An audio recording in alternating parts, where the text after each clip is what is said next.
Let's go ahead and get started with some of what white Christian nationalism is. If you are like me, sometimes in this current post-45th presidential administration, post-January 6th political landscape, sometimes identifying as a Christian, it's hard because it means being equated with being a racist, homophobic person that has little tolerance for difference and holds a more patriarchal approach to life. And it's true that many self-identified Christians have displayed radical behavior that is harming Black, Indigenous, and people of color communities. And it's behavior that also harms the poor, the disabled, and queer people, and that is threatening the institutions and processes that we have put in place to protect the well-being of all.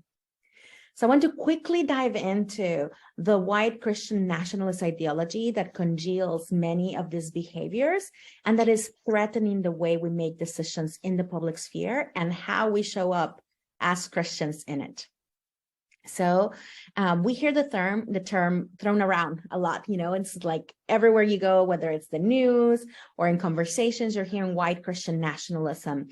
And here's what we mean. I want to have a little bit of a primer on what we mean. And so on that slide that you have there in front of you, what we mean by white Christian nationalism, we're defining it from the work of Samuel Perry.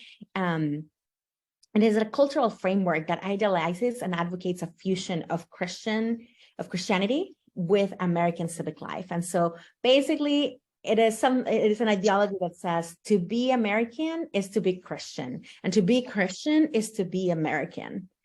And it includes symbols and narratives and traditions that center this idea in thought and in practice. They cement this idea in thought and in practice through all the symbols and narratives.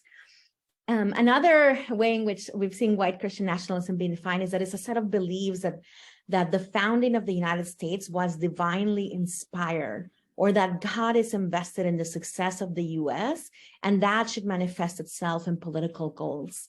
And often this ideology also says that the U.S. is above all other nations, and that God favors the U.S., and it demands this loyalty towards these ideals. A loyalty that does not question, a loyalty that is all in for promoting this and for privileging Christianity above all other religions in the public landscape. And, often how we see white Christian nationalism manifest in the public sphere and in our communities can look at as the above things that the things that are here below. But sociologists Andrew Whitehead and Samuel Perry, they found that Americans who embrace Christian nationalism are more likely to do any and all of these things that are listed here below, like approving of authoritarian tactics, like demanding people show respect for national symbols and traditions. There's fear and distrust for religious minorities, including Muslim folks, atheists, Jewish people, and other non-religious folks. They condone police violence towards Black Americans and distrust accounts of racial inequality in the criminal justice system. Often they tend to believe racial inequality is due to the personal shortcomings of minority groups. They tend to report being very uncomfortable with both interracial marriage and transracial adoption. They tend to hold anti-immigrant views and fear refugees. They tend to oppose scientists and science education in schools. And they tend to believe that men are better suited for all leadership roles, while women are better suited to care for children at the home. And so I want us to sit with this. I know that this is not something new, that you've heard this and that you've seen it. So I'm going to give us a few minutes, if we can go to the next slide, to kind of talk about how we're seeing the impacts of this, because these are behaviors that are there, but there are whole communities organizing around this and communities that are manifesting these behaviors, not just in a personal way, but in a way that it's being taken into the public spheres. And so I'm going to give us 3 minutes to think and reflect on the following questions for discussion. How are you seeing white Christian nationalism play out in your context? How is it creating barriers to root your justice work in faith? So I want us to reflect on that, and how are these barriers impacting your work for justice? What mitigation strategies have you tried to uproot white Christian nationalism, and how are they working? So I'm literally going to put like a 3-minute timer for you to reflect on that. And then we're going to come back, and in the chat, you're going to share your answers to question number 1. How is it playing out? What barriers are you seeing? How is it creating barriers to root your work, your social justice work in faith? How is it making you scared to call yourself a Christian because of all that we're seeing, right? So we're going to come back and share some of those ways in the chat. And then we'll go and break out into groups of 3 to answer questions 2 and 3 and share with each other for 10 minutes. And then we'll come back and share with each other what mitigation strategies, what are you doing to uproot white Christian nationalism in your communities, and how's that working? So this could look like fears of maybe showing up in a city council meeting and using your faith to advocate. This could look like how many people in your church are maybe being drawn into practicing faith in ways that we know that are not building flourishing and justice for all. So let's go ahead and name some of those barriers in your in the chat.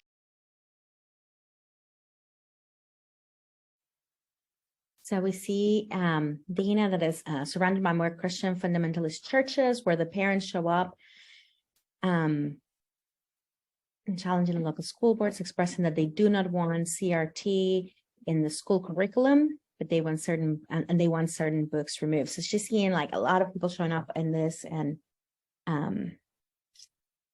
in school board meetings and calling for the removal of certain books and for there not to be CRT.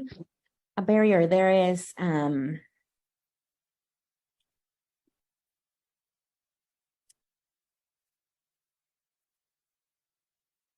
okay.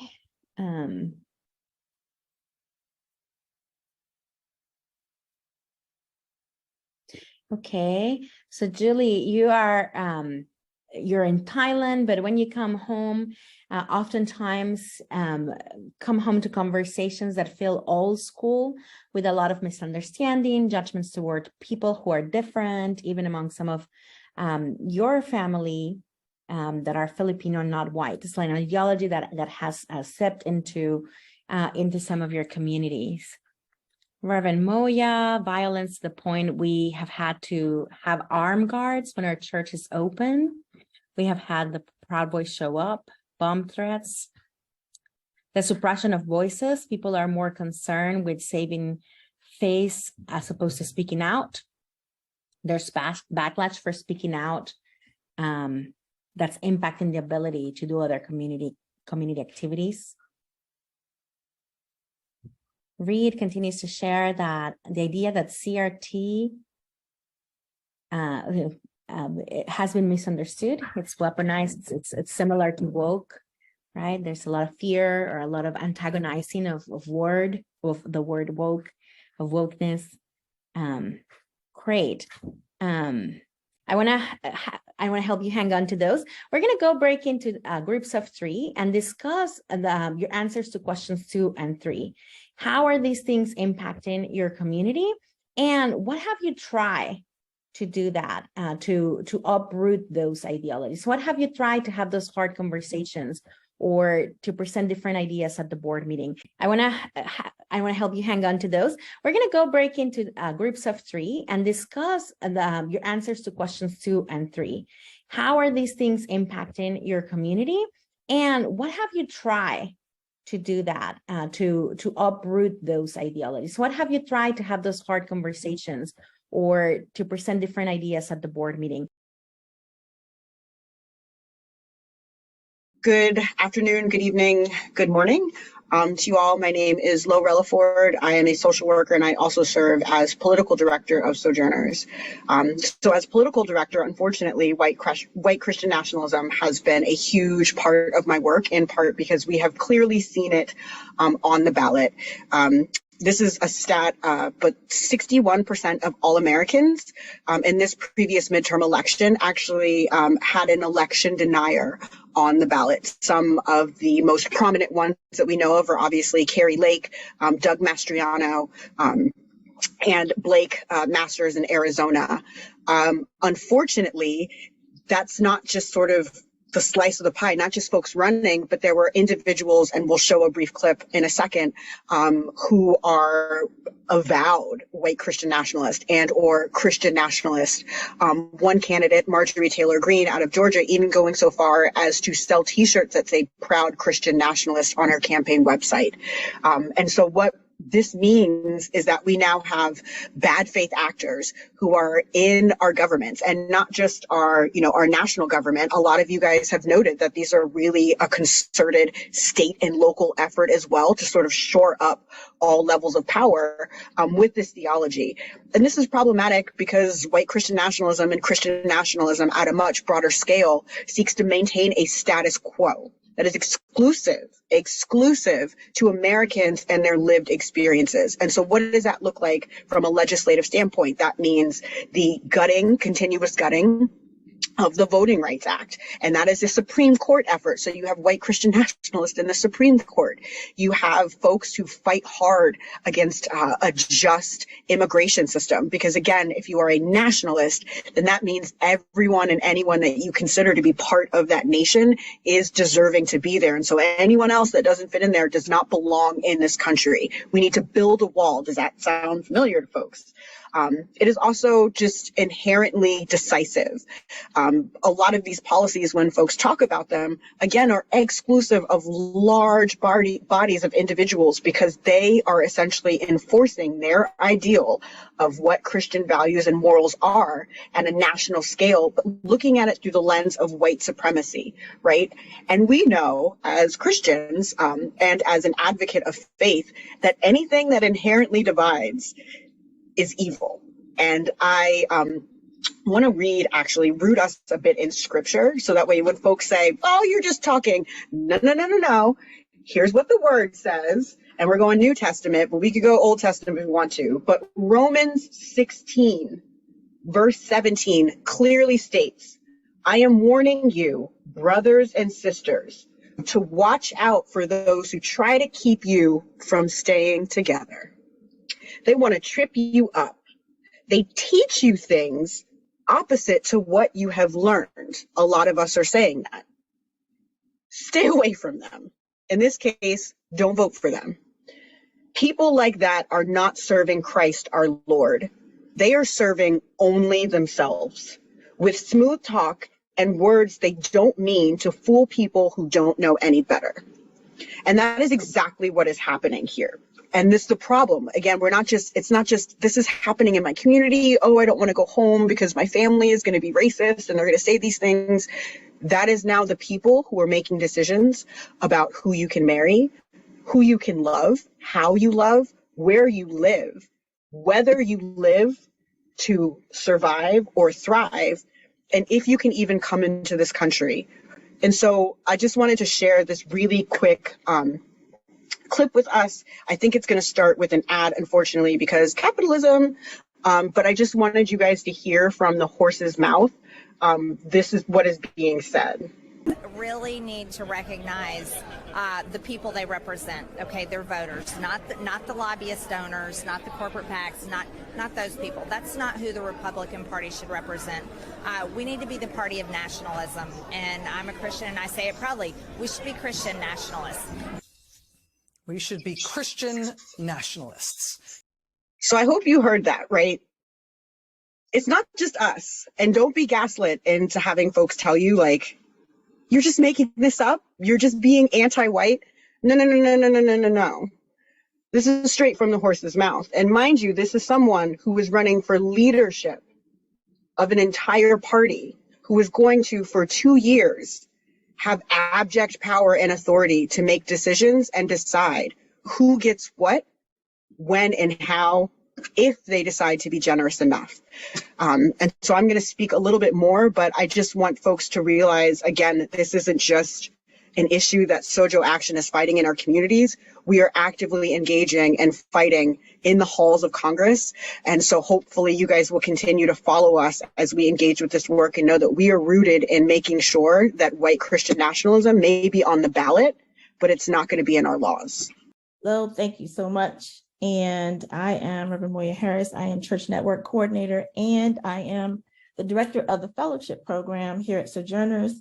And I am going to lead us into the next aspect of what is our response to this white Christian nationalism. So we need to have a theological response. And as I thought about this, we need to have a theological, a theoethical response and a theopolitical response. We need to have God in the way that we treat one another. We need to have God in how we look at politics. So as I've been thinking about this for weeks, what really hit me was the work of one of the most influential theologians that actually affected the civil rights movement, Howard Thurman. Howard Thurman's book, Jesus and the Disinherited, has been influential. It was the book that Dr. King carried around with him during the civil rights movement. And so from his work, it's important that we take an examination of self as we deal with Christian nationalism. How are we responding to the things that are going on in the world? What is causing us to do what we do, think what we think, and how we worship and fight for justice? Are we operating from, and this is a really a simplistic way of looking at it, are we operating out of fear, and is fear driving us to act in a way that is either diminishing our faith or is causing us to act in ways that are not lifting up the true tenets of faith?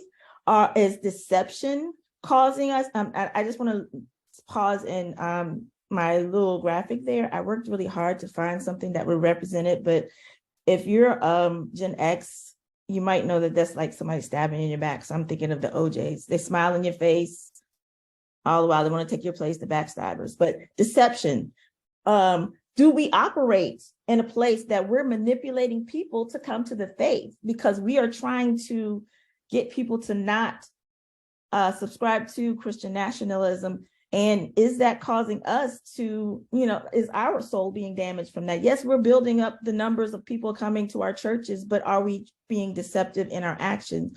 Or does it go on to, are we operating from a place of hatred, of hate? And it's easy to go there. We have this tendency as human beings to be fearful, for the fear to drive us to deception, and the deception to drive us to hate. And that is really the basis of what Howard Thurman is saying in his book, Jesus and the Disinherited. But Thurman really, in his last chapter, talks about how we are to be rooted in love and how this love can be manifested in ways that we continue to lift up who Jesus really is. And going back really quick, like the fear will keep us from acting how we need to act, but the antithesis of fear is realizing that God is with us, right? Thurman talks about how God is with us no matter what is going on. We are not alone. The deception allows us, the antithesis of deception, the thesis, the hope out of that we can pull from it is that we might be wanting to deceive, but we must remember that we're children of God and how we should be acting out and how Jesus walked out his ministry on earth. And out of the hatred also, Jesus operated out of love, not hate. He cared for the neighbor. And I'm making this very simplistic, but if you look at Jesus and the Disinherited, it really gives you a framework, a theological framework from which to counter this narrative that is going on, that is keeping us occupied with what others are saying instead of focusing on what God is really saying. The other prong of what Thurman is saying, says in his book, is he gives an interpretation of Jesus that's counter of what we have seen about this Jesus who is caring for those who are sick, caring for the poor. He cares about justice.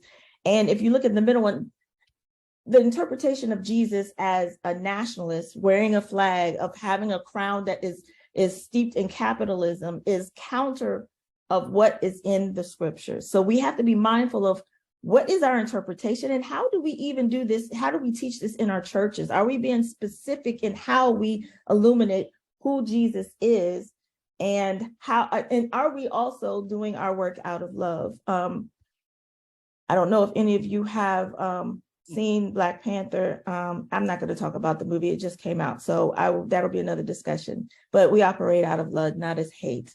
And Thurman's interpretation of Jesus is very simple. He interprets Jesus as a poor Jew who was from a marginalized population. Jesus didn't come with a silver spoon in his mouth.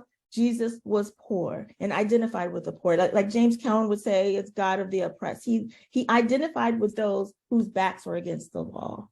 So in your hearing interpretations of who Jesus is, if it doesn't line up with this, you know that you're dealing with something that's really not who Jesus really is. And then our theopolitical, so that's the ethical. How are we responding? How are we being formed? How are we treating one another? Are we acting out of the hatred, the deception, the fear? But the theopolitical response, I have used the framework. I often go to Aubrey Hendricks' The Politics of Jesus. It's been an essential book that has shaped my theology. And in that book, you need to understand Jesus is beyond him being poor, but his social political reality. Jesus was born, where Jesus was born, within that time frame, there was, you would say, lynching. There were crucifixions that happened right outside the town where Jesus was born. So Jesus was born in a world where oppression, lynching was going on. There was poverty. Jesus was of a marginalized population in an area that was colonized. So that Jesus is not the same Jesus of what Christian nationalism has been lifting up. So understanding the political reality of Jesus in the context in which he was doing ministry is important, and it's something that I think we need to teach in our churches. And also, we must consider the history of the misinterpretation of Jesus. Jesus has been misinterpreted in North America since, 1619, and how Jesus was used to perpetuate slavery and perpetuate the control of bodies, and even a Christianity that separates the body from the soul. So there's been a history of this. If you can separate the body from the soul, you can do anything to the body that you want to. And what we're seeing here in this era of Christian nationalism is a way of controlling bodies. So we must understand that Jesus was calling us to do so many things that show love and treat people as they should be treated. So these are just 3 parts of what Aubrey Hendricks has lifted up in his book. One, how should we respond? We should be treating people's needs as if they're holy. We should be treating people as if their needs are holy. And I gave scriptural references. We should be healing the sick, clothing the naked, giving sight to the blind. This is what we should be doing, not this white Christian nationalism that this is the only way that we should be manifesting our faith in a prosperity gospel. None of that. We should be exposing the workings of oppression. We should continue to, this is biblical. This is not a heresy, which John MacArthur has said. Exposing the workings of oppression. That is our job as Christians, Matthew 20:1-16. And lastly, we should be calling the demon by name. And that's the hard part, especially if we're not comfortable saying white Christian nationalism.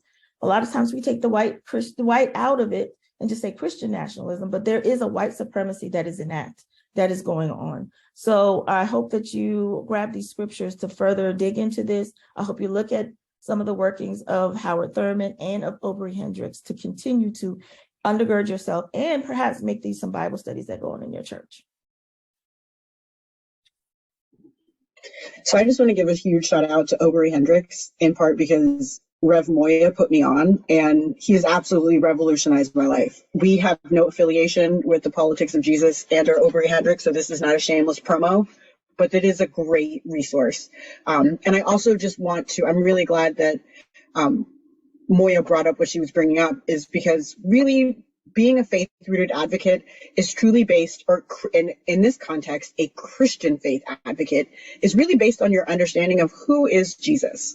I think what's interesting is when you hear folks talk about white Christian nationalism, they talk about Christianity and Christ, and they talk about, say, Christianity, and they say Christian, I'm a Christian, but they only really talk about God, which makes it really easy to conveniently leave out all of the things that Jesus commanded us to do and exactly who Jesus was, because he was a brown social justice immigrant who was committed to the decolonization and de-imperialization of the Holy Land against the control of the Romans and the Greeks, right? So Jesus has been on it since we've been on it. And so what that means as a faith-rooted advocate is then we get into this talk about advocacy. And I say here voting is advocacy because we just finished voting. Hopefully you all voted. And so that was a form of advocacy, right? On November 8th, millions of us took to the polls, or in my case, dropped our ballot off to advocate for themselves and hopefully others. And a lot of us came into there knowing that our vote was going to be a direct repudiation of individuals or a doctrine truly that was going to harm people that we love or people that we don't even know. And so that day, November 8th, whether you dropped your ballot off or you were voting in person, you entered the booth wanting to make a statement about the kind of society that you value and therefore your own Christian values and what you are willing to fight for. So we know what Christian nationalism is. So let's talk about what white Christian nationalism isn't when it comes to advocacy. So think about it. When you went into the booth, did you act to secure the rights of an individual or group, be it yourself or on behalf of someone else? Welcome to the Faith Rooted Advocate Club. That is advocacy. That is how you advocate outside of your communities and churches, or that is a way in which to root your advocacy. Securing the rights of an individual or group, be it yourselves on behalf of someone else. When you walked into that booth, did you think this is a way for me to support and encourage the people we support to exercise your rights and personal preferences without compromising their safety and that of the others? So does that mean knowing that mass voter suppression, state sanctioned, I should say, voter suppression and election subversion is happening, and it's disproportionately targeting traditionally minoritized and disenfranchised populations? Were you ensuring that folks, were you using the sojo.net/vote to help get people registered, to make sure that folks had a ride to the polls, to make sure that folks were educated about what was on the ballot? And did you root your faith advocacy in shifting the power differentials to create a more equitable and just society, group, culture? This, again, is the antithesis of everything that what white Christian nationalism is, because, again, it's acting to take away the rights of individuals or groups. It discourages and removes supportive barriers to folks to exercise their rights and personal preferences, which, again, we see with the eradication of voting rights. And then it also seeks to shift power differentials, where we see white Christian nationalism is seeking to concentrate power in a very tight group of folks to create a more equitable and just society. So when we say voting is advocacy, we want to give you all a check mark because you guys have already done one thing. Tomorrow, we're going to talk a bit about how to continue to revolutionize the system outside of advocacy. But I really hope that you think about these sort of principles of advocacy and the voice and the courage and the morality in which you are rooting your activism. And hopefully this gives you just a really good sort of theopolitical, if you will, framework or some guide rails as to how faith-rooted advocacy is much, much, much different, right, than white Christian nationalism. Because again, all of these things and more are exactly what Jesus teaches us we should do and we should be. So again, root yourselves and your advocacy in the teachings and understandings of Jesus and not just power. Thank you, Reverend Moya and Lo. I think I would just want to bring this onto, and Lauren Reliford. I want to bring this, if we can go back to keep Lauren's slide on here, because I think, Reverend Moya, you spoke about treating the people's needs as holy, exposing the works of oppression, and calling the demon by name. And then we saw that apply here in like, how do we do that? Like we treat the people's need as holy when we see the needs of others, when we open it up through what Lauren just shared there. We expose the workings of oppression by looking at exactly what is keeping these inequities and how can we fix it? How do we remove the barriers that don't let people access the fullness of life that is promised for them? And we call the demon by name by identifying exactly like who do we need to move? What needs to move? What is the lie that people are believing that keeps us in this situation? What are the fears that they're believing? How is scarcity playing a role in that? How are their beliefs not in line with who Jesus, who God, the God of abundance, the God that desires that no one fears and everyone's needs are supplied? How are fears against that? What is motivating that? So what I want us to just quickly end on, I'm going to put these three things that Reverend Moya said from Jesus's Politics book. Treat the people's need as holy, expose the workings of oppression, call the demon by name. And I want us to go back into those groups that we were interacting with and take your barrier. We're only going to go there for like 6 minutes so that everyone gets just like a 2-minute response. Go back to your barrier. If it was CRT being spoken in that board meeting, in that school board meeting, if it was, people showing up at your churches, if it was people refusing to lament, Proud Boys being outside of your sites of worship, etc. How can you undo those things? Like, what are some things that will help you to treat the people's need as holy? Like, what kind of conversations could you have to be able to address their needs as holy? How could you expose the workings of oppression in those things? Like, how could you have that conversation?